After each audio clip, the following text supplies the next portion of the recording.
आता कराड सांगलीला उपचारासाठी जाण्याची गरज नाही. हे सर्व मिळणार एकाच छताखाली धन्वंतरी मल्टी स्पेशालिटी हॉस्पिटल खरसुंडीमध्ये. 25 वर्षे विश्वासपूर्ण सेवेचे एकमेव ठिकाण. हॉस्पिटलमध्ये उपलब्ध सुविधा, अद्ययावत ऑपरेशन थिएटर, प्रसूती कक्ष, नॉर्मल डिलिव्हरी, ECG सेंटर, स्त्रीरोग चिकित्सा व उपचार, फॅमिली प्लॅनिंग ऑपरेशन, वंध्यत्व उपचार व मार्गदर्शन, डिजिटल एक्स-रे, रक्तातील साखर तपासणी मशीन, लहान मुलांचे लसीकरण, नेब्युलायझर मशीन, मेडिकल व ॲम्ब्युलन्सची सोय, पॅथॉलॉजी लॅबोरेटरी सोय, स्पेशालिस्ट डॉक्टर्स, अनुभवी नर्स, ब्रदर्स व स्टाफ. आमचा पत्ता खरसुंडी, भिवघाट रोड, खरसुंडी.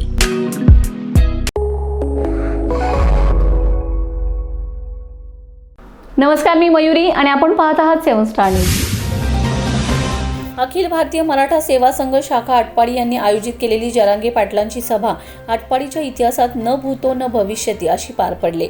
सायंकाळी 6 वाजता होणाऱ्या सभेसाठी समाज बांधव दुपारी 3 पासून मनोज जरांगेच्या प्रतीक्षेत होते. मनोज जरांगे यांचे आगमन रात्री 9 वाजता आटपाडीमध्ये झाले.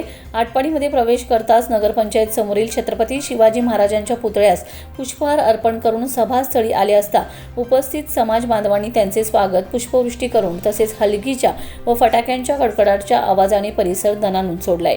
मंचावर आगमन होताच छत्रपती शिवाजी महाराजांना अभिवादन करून मनोज जरांगे यांनी मार्गदर्शनास सुरुवात केली.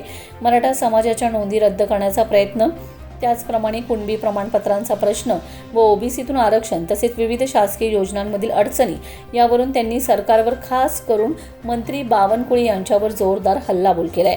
पश्चिम महाराष्ट्रातील मराठा समाजामध्ये एकजूट होत नाही हा गैरसमज असल्याचे आणि त्याचे उत्तर आजच्या लाखोंच्या संख्येने उपस्थित समाज बांधवांनी दिल्याचं त्यांनी म्हटलंय. आपला समाज आपला मायबाप असल्याचे सांगत त्यांनी अगोदर समाज आणि नंतर पक्ष असे सर्व तरुणांना ठणकावून सांगितले. सर्वच पक्षांची नावे घेत त्यांनी कोणीही कोणत्याही पक्षात असा परंतु अगोदर जात समाज याला प्राधान्य देण्याचं आवाहन केले.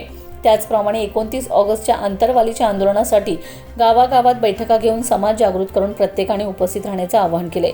तर मराठा कुणबी नोंदी आणि प्रमाणपत्र रद्द करण्याचा सरकारचा शेवटचा डाव एकजुटीने उधळून लावण्याचं ठाम मत व्यक्त केले. शेवटी त्यांनी समाजाच्या भावनेला हात घालत दारूसारख्या व्यसनांपासून दूर राहण्याचे आवाहन केले. तर एकमेकांचे बांध करून समाजाला एकमेकांच्या वादविवादापासून दूर राहण्याचा सल्ला दिलाय.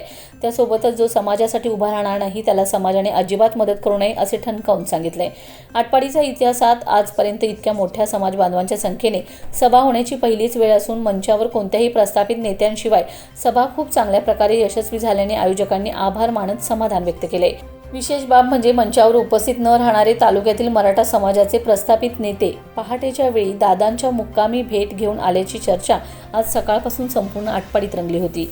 रवी दिगोळे, 7 स्टार न्यूज, आटपाडी.